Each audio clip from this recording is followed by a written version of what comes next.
ఈ శాసనసభలో తీర్మానం చేయడం అనేటువంటిది ముమ్మాటికి మా పోరాట ఫలితం బీఆర్ఎస్ పార్టీ విజయం. అయితే ఈ శాసనసభ సమావేశాల్లో మా సభ్యులు 6 వారు పెట్టినటువంటి దాన్ని గవర్నర్ ప్రసంగానికి మీద గాని మాట్లాడినప్పుడు చాలా స్పష్టంగా ఎత్తి చూపడం జరిగింది. ఈ ప్రభుత్వం ప్రజలకు ఇచ్చిన హామీలను ఏ రకంగా విస్మరిస్తుందో అటు ప్రభుత్వానికి ప్రజలకు కూడా శాసనసభ ద్వారా చాలా విజయవంతంగా చెప్పగలిగాం. అయితే ముఖ్యంగా సభ జరిగినటువంటి తీరు చూస్తే ఈ సభలో ఎంతసేపు ప్రభుత్వం మరి ప్రతిపక్షం మీద దాడి చేయాలనేటువంటి ధోరణే తప్ప పాలన మీద దృష్టి తక్కువైపోయింది. మరి సభా సాంప్రదాయాలు కూడా తుంగలో దొక్కారు. మా గొంతు నొక్కే ప్రయత్నం చేసినారు. మాకు పీపీటీ ప్రజెంటేషన్ ఇవ్వండి అంటే మాకేమో అవకాశం ఇవ్వకుండా కేవలం ప్రభుత్వం మాత్రమే వాళ్లకు నచ్చిన దాన్ని పీపీటీ రూపంలో పెట్టారు. వాస్తవానికి చాలా విషయాలు పీపీటీలో తప్పుల తడక ఉందని చెప్పి 2 సందర్భాల్లో కూడా స్పష్టంగా ఆధారాలతో సహా నేను చూపిస్తే ప్రభుత్వం దానికి సమాధానం చెప్పలేక పారిపోయినటువంటి పరిస్థితి ఉంది. ఇవాళ కూడా నేను పీపీటీలో ఎన్ని తప్పులున్నాయో ఒక్కొక్క తప్పును ఎత్తి చూపితే సమాధానం కూడా ప్రభుత్వం నుంచి రానటువంటి పరిస్థితి కూడా మీరు చూశారు. అంటే సభలో మరి 2 అధికార పక్షానికి ప్రతిపక్షానికి సమన్యాయం చేయాల్సినటువంటి బాధ్యత ఉంటుంది. కానీ దురదృష్టం ఏంటంటే ప్రతిపక్షం గొంతు నొక్కుతూ ప్రతిపక్షానికి పీపీటీ ప్రజెంటేషన్ ఇవ్వకుండా ఏకపక్షంగా వ్యవహరించారు. ఇప్పుడు మేము కొద్దిసేపట్లో మీడియాకు ఫ్యాక్ట్ ప్రజెంటేషన్ కూడా వాస్తవాలను కూడా విడుదల చేయబోతా ఉన్నాం. మీడియా దయచేసి దాన్ని ప్రచారం చేసి ప్రజలకు చూపించాలని చెప్పి నేను మీడియాని కోరుతా ఉన్నాం. ఎందుకంటే శాసనసభలో మాకు అవకాశం ఇవ్వలేదు.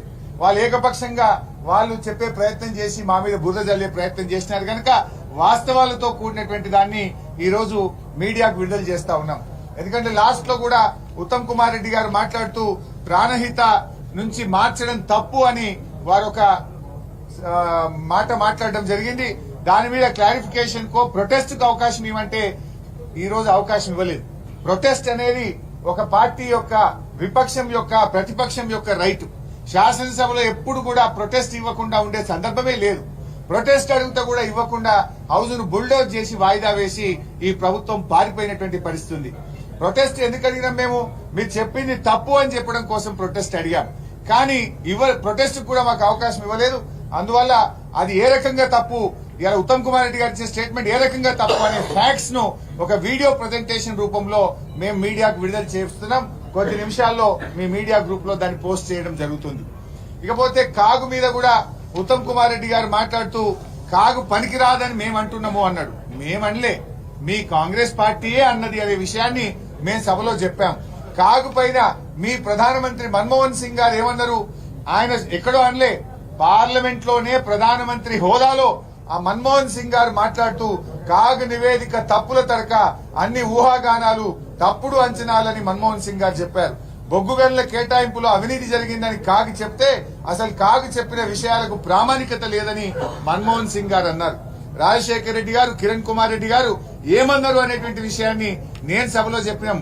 అంటే మీ కాంగ్రెస్ ముఖ్యమంత్రులు ప్రధానమంత్రులే కాగును తప్పు పట్టినారు.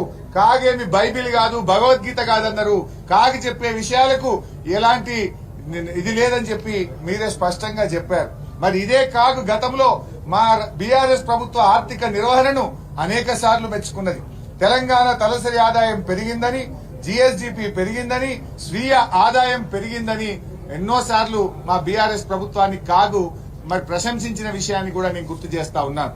అయితే ఈరోజు కాగులో చెప్పిన అనేక విషయాలు కూడా ఆనాడు 2004 నుంచి 14 వరకు కాంగ్రెస్ ప్రభుత్వ హయాంలో జరిగిన తప్పిదాలనే కాగు ఎత్తి చూపింది. దాని మీద మేము చర్చకు సిద్దమున్నామని కూడా చెప్పినాం. దాంట్లో చాలా స్పష్టంగా ఇవాళ ప్రాజెక్టులు డిపిఆర్ లేకుండానే టెండర్లు పిలిచి అగ్రిమెంట్ చేసిందనే కామెంటు అది మీ ప్రభుత్వానికి సంబంధించిందే. మీరు ప్రాణహితలో టెండర్లు పిలిచినటువంటి విషయాన్ని కాగు స్పష్టంగా చెప్పింది. ఆ విషయం మీద ఇవాళ మీరు సమాధానం చెప్పాలి కానీ మమ్మల్ని అడిగే హక్కు మీకు లేదు.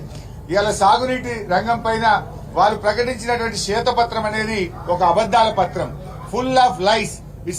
అది వైట్ పేపర్ కాదు, ఫాల్స్ పేపర్ అని నేను సభలో కూడా స్పష్టంగా చెప్పాం. తప్పులను కూడా ఎత్తి చూపాం.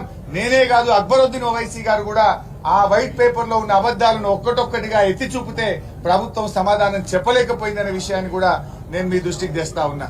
ముఖ్యంగా ఈ రోజు పార్లమెంట్ ఎన్నికల్లో లబ్ధి పొందాలని మేడిగడ్డ వ్యవహారాన్ని భూతద్దంలో పెట్టి చూపించే ప్రయత్నం.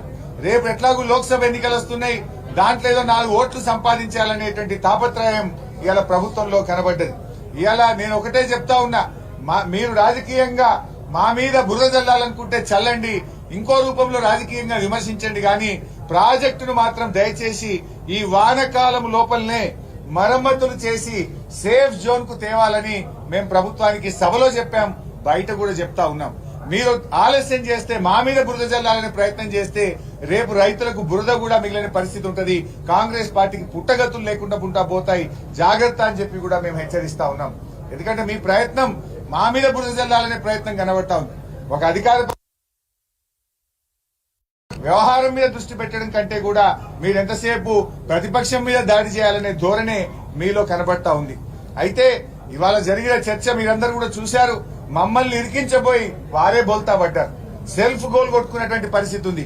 కేఆర్ఎంబీ విషయంలో ఆ రోజు చర్చలో కూడా కాంగ్రెస్ పార్టీ సెల్ఫ్ గోల్ కొట్టుకున్నది. ఇవాళ కూడా ఈ వైట్ పేపర్ విషయంలో కూడా కాంగ్రెస్ పార్టీ సెల్ఫ్ గోలే కొట్టుకున్నది. మేము అడిగిన ప్రశ్నలకు దేనికి కూడా సమాధానం చెప్పలేదు. వాళ్ళు చెప్పిన అబద్దాలను, వాళ్ళు చెప్పిన తప్పులను ఒక్కటొక్కటి ఎత్తి చూపితే కనీసం సమాధానం కూడా చెప్పలేనటువంటి పరిస్థితి ఉన్నది. ఆయకట్టు మీద అబద్దాలాడారు, స్థిరీకరణపై కూడా వాళ్ళు వాస్తవాలను దాచిపెట్టారు. కాళేశ్వరం ప్రాజెక్టు ఆయకట్టు విషయంలో అబద్దాలు, కాళేశ్వరం ప్రాజెక్టు స్థిరీకరణ సాధించడం, చెరువులకు గాని ఎస్ఆర్ఎస్పీకి గాని అదే విధంగా చెక్ డ్యాంల కింద గాని నిజాం సాగర్ లో గాని స్థిరీకరణ జరిగింది అని చెప్తే దాని మీద వాళ్ళు దాచిపెట్టే ప్రయత్నం చేసినారు. ఇలా ఎస్ఆర్ఎస్పీ స్టేజ్ 2 కు నీళ్లు పోయింది నిజం కాదా? దాన్ని దాచిపెట్టి కాళేశ్వరం సాధించిన విజయాలను, కాళేశ్వరం కింద వచ్చిన ఆయకట్టును తక్కువ చేసి చూపేటువంటి ప్రయత్నం కూడా ప్రభుత్వం చేసింది. శ్రీరామ్ సాగర్ ప్రాజెక్టు కింద గతంలో నీళ్లివ్వని ప్రాంతాలకు కాళేశ్వరం ప్రాజెక్టు ద్వారా నీళ్లిచ్చిన సంగతిని వైట్ పేపర్ లో దాచిపెట్టి ప్రయత్నం చేసినారు. అదేవిధంగా మహారాష్ట్రతో ఒప్పందం విషయంలో మరి 7 ఏళ్లు వీళ్ళు అధికారంలో ఉండి ఢిల్లీలో, మహారాష్ట్రలో, ఆంధ్రప్రదేశ్ లో కాంగ్రెస్ ప్రభుత్వమే ఉండి 8 ఏళ్లు వీళ్ళు అగ్రిమెంట్ చేయకుండా, ప్రాజెక్టు హెడ్ లో పనిచేయకుండా ఇవాళ అన్యాయం చేసింది మీరు, క్షమాపణ చెప్పాల్సింది మీరు. కానీ మా మీద ఏదో బురద జల్లే ప్రయత్నం చేసిండ్రు. కనీసం తట్టెడు మట్టి తీసిండ్రా? 8 ఏళ్లు ప్రాణహిత చేవెళ్ల ప్రాజెక్ట్ స్టార్ట్ చేస్తే తమ్మిడి హట్టి దగ్గర తట్టెడు మన్ను దవ్వంది మీరు. తెలంగాణకు అన్యాయం చేసింది ఈ కాంగ్రెస్ పార్టీ. ఇలా గ్యారంటీలు అమలు చేసే పరిస్థితి లేదు కనుకనే ఉన్నారు. మేము నల్లగొండ సభ పెట్టుకున్న రోజే మేడిగడ్డ రాజకీయాలు చేసే ప్రయత్నం చేసినారు. మేము నీళ్లు మళ్లించండి, రైతుల పంట పొలాల్లోకి నీళ్లు ఇవ్వండి అంటే ప్రజల దృష్టి మరల్చేటువంటి ప్రయత్నానికి ఇలా కాంగ్రెస్ పార్టీ పాల్పడతా ఉంది. ప్రజలు అన్ని విషయాలు కూడా గమనిస్తా ఉన్నారు. మీరు ఎన్ని చెప్పినా ఇవాళ మేము నీళ్లు ఇచ్చింది నిజం, పంట పండింది నిజం, రైతులు ఆనందంగా ఉన్నది నిజం. ఇవాళ మీ హయాంలో నీళ్లు రావడం లేదు, కరెంటు రావడం లేదు, రైతులు ఇబ్బందుల్లో ఉన్న మాట వాస్తవం. రైతు బంధు రాంది కూడా నిజం. ఏది ఏమైనా ఇవాళ ఒకటి ఉంటది, కంచు మోగినట్టు కనకంబు మోగునా అని ఒక సామెత ఉంది. ఇవాళ మీకు మందబలం ఉందనో అధికారం ఉందనో గట్టిగా మీరు సభలో మాట్లాడొచ్చు, కానీ ఏనాటికైనా కంచు కంచే, కనకం కనకమే అవుతుంది. తప్పకుండా ఇవాళ రాబోయే రోజుల్లో మేమేందో ప్రజలకు తెలుసు. ఎందుకంటే మేము నిత్యం ప్రజల మధ్య ఉన్నాం, ప్రజల కోసం పనిచేసినాం. అధికారంలో ఉన్నా ప్రతిపక్షంలో ఉన్నా మాదెప్పుడు తెలంగాణ ప్రజల పక్షమే. మీరు ఇలా మందబలంతో మమ్మల్ని తిట్టించే ప్రయత్నం చేసినారు. ఇలా మా సభ్యులకు అవకాశం ఇవ్వమంటే నేను కాక ఒక్క పల్లా రాజేశ్వర రెడ్డి గారికి అవకాశం ఇచ్చారు. వాళ్ళ తరఫున మాత్రం 20 మందిని మాట్లాడించే ప్రయత్నం చేసినారు. నేను సభలో మాట్లాడుతుంటే ఒక్కొక్కసారి 8 మంది మంత్రులు ఒకరి తర్వాత ఒకరు 5 నిమిషాలకు ఒకసారి నన్ను మాట్లాడనీయకుండా ఏ రకంగా నన్ను అడ్డుకునే ప్రయత్నం చేసినారో కూడా రాష్ట్ర ప్రజలు గమనిస్తా ఉన్నారు. మీరందరూ కూడా చూశారు కదా, మేము మాట్లాడగానే 5 నిమిషాలు కాకముందు ఒక మంత్రి లేస్తాడు. దానికి సమాధానం చెప్పాలన్నా, వైట్ పేపర్ మీద మాట్లాడాలన్నా, క్లారిఫికేషన్ కి అవకాశం ఏమంటే క్లారిఫికేషన్ కి అవకాశం ఇవ్వరు. ఎందుకు ఈ పని చేస్తున్నారు? మీ దగ్గర సమాధానం లేదు. మీ దగ్గర మేము మాట్లాడుతుంటే ఎక్కడ డిఫెన్స్ లో పడుతున్నామనో, మేము మాట్లాడుతుంటే మీ తప్పిదాలు ఎక్కడ బయటకు వస్తాయనో, మేము మాట్లాడుతుంటే మీరు చెప్పిన తప్పులు, మీరు చెప్పిన అబద్దాలు బయటకు వస్తాయని చెప్పి అడ్డుకునేటువంటి ప్రయత్నం చేస్తా ఉన్నారు. మీరు మమ్మల్ని సభలో అడ్డుకోవచ్చు, కానీ ప్రజాక్షేత్రంలో అడ్డుకోలేరు. ఎప్పటికైనా నిజాలే నిలబడతాయి, నిజాలే ప్రజల ముందు ఉంటాయి. తాత్కాలికంగా అబద్దం వేగంగా ప్రయాణించవచ్చు.